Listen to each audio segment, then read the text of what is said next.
A jewelry store owner was desperate.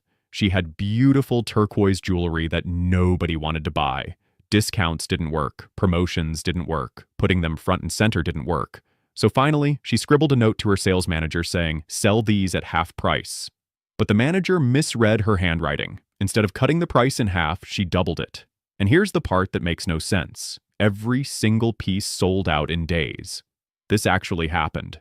And the reason why reveals one of the most powerful psychological principles that salespeople, marketers, and negotiators use every single day to make you say yes before you even think about it. This story comes from a book called Influence by Robert Cialdini. And Cialdini didn't just study this stuff in a lab. He actually got fed up with being manipulated himself, even as a psychology professor. So he spent 3 years going undercover. He worked as a car salesman. He sat in on real estate deals. He studied charity scammers and advertising agencies, all to answer one question. Why does the same request get rejected when one person asks, but accepted when another person asks? What he discovered is that persuasion works by triggering automatic responses in your brain. It's not about logic. It's about making you agree without thinking, the same way you flinch when someone pretends to hit you. You don't decide to flinch. It just happens.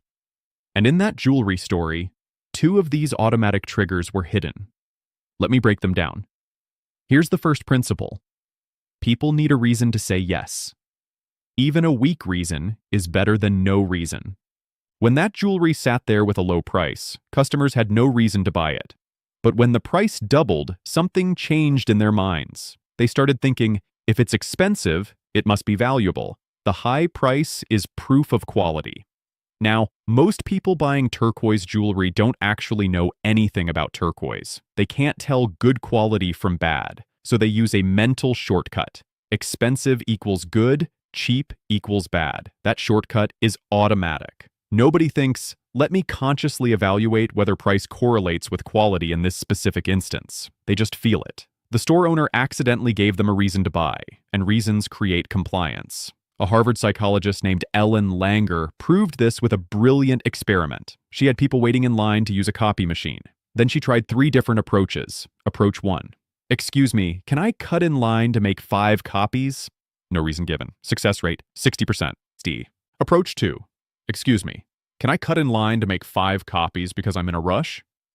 Valid reason. Success rate, 94%. But here's the twist. Approach 3. Excuse me, can I cut in line to make 5 copies because I need to make copies? That's not even a real reason. It's just stating the obvious. But guess what the success rate was? 93%. Almost identical to the valid reason. The word because triggered automatic compliance.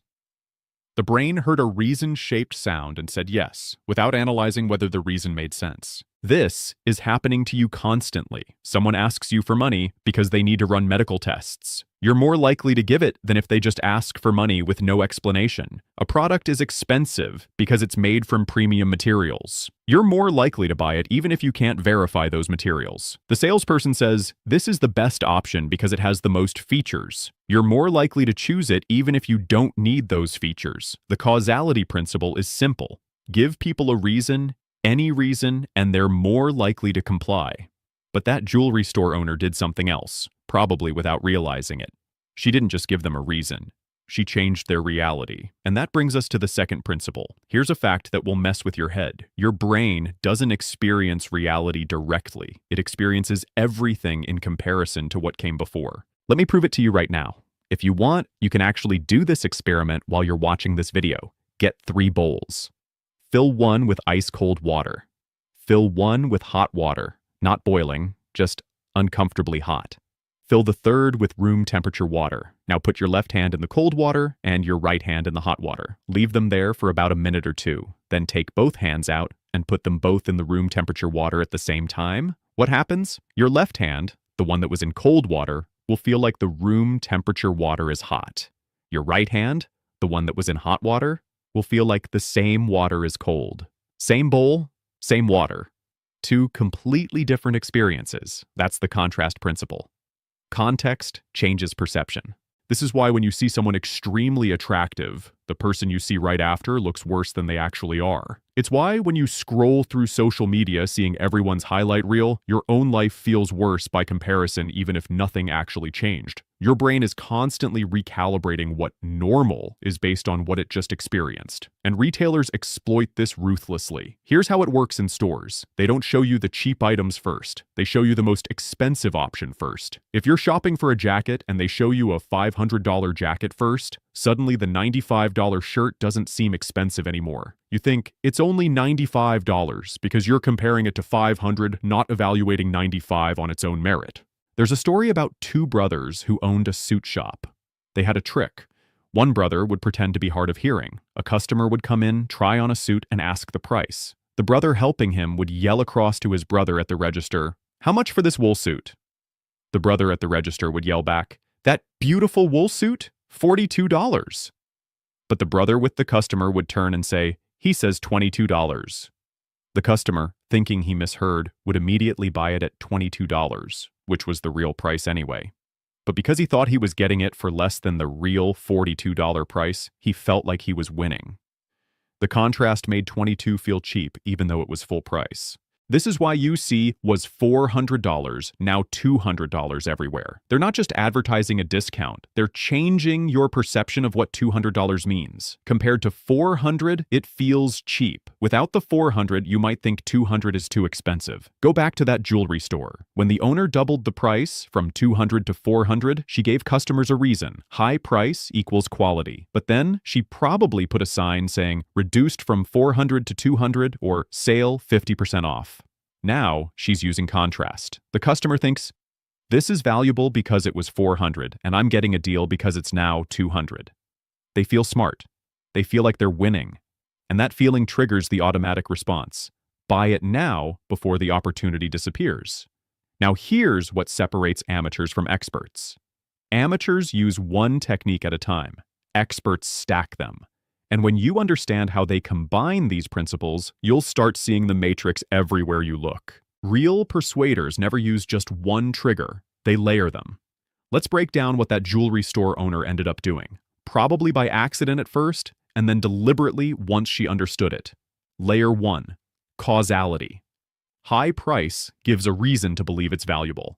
Buy this because it's expensive, which means it's good. Layer 2, contrast. Original price of $400 creates the anchor point. Reduced to $200 creates the contrast. Buy this because you're getting $400 value for $200. But there's a third layer she could add, and many retailers do, scarcity. Buy this now because the sale ends tomorrow. That triggers fear of loss, which is another automatic response. People hate losing opportunities more than they enjoy gaining them. Now let's look at how this plays out in real life. Let's say you're at a car dealership. First, they show you the fully loaded model with every feature. That's your anchor. Let's say $45,000. You probably can't afford it, but now that's your reference point. That's contrast principle setup. Then they show you the base model at $30,000. Compared to $45,000, it seems reasonable. But you notice it doesn't have heated seats, backup camera, premium sound. Now they offer the mid-tier model at $35,000 with most of those features. That's causality. You have a reason to spend the extra $5,000 because you get specific value, and it still feels cheap compared to the $45,000 anchor. Then they say, this particular model, I have one in stock, but I have another customer coming to look at it tomorrow. That's scarcity, fear of loss, urgency. Then they add financing. You don't have to pay $35,000. You can drive it home today for just $450 a month. That's reframing through contrast again. $450 sounds way smaller than $35,000. Even though it's the same money. Layer after layer after layer, and each one is triggering an automatic response in your brain. Or think about online shopping. You click on a product, it shows you original price $159, crossed out, now $89. That's contrast. It says only 3 left in stock. That's scarcity. It shows 27 people bought this in the last 24 hours. That's social proof, another principle we haven't even covered yet.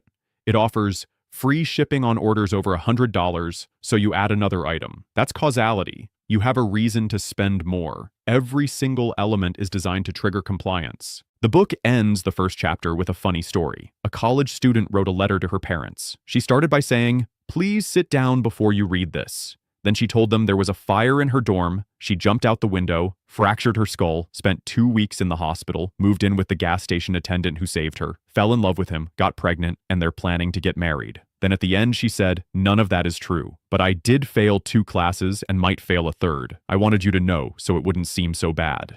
That's extreme contrast. Compared to pregnancy and skull fractures, failing classes sounds manageable. Now, I'm not saying you should lie to your parents, but I am saying that the order you present information in changes how people react to it. If you ask your boss for a huge favor first, then scale back to what you actually want, you're more likely to get it. If you show someone the worst-case scenario, then present your actual proposal, it seems reasonable by comparison. So how do you actually use this? 2 ways: defense and offense.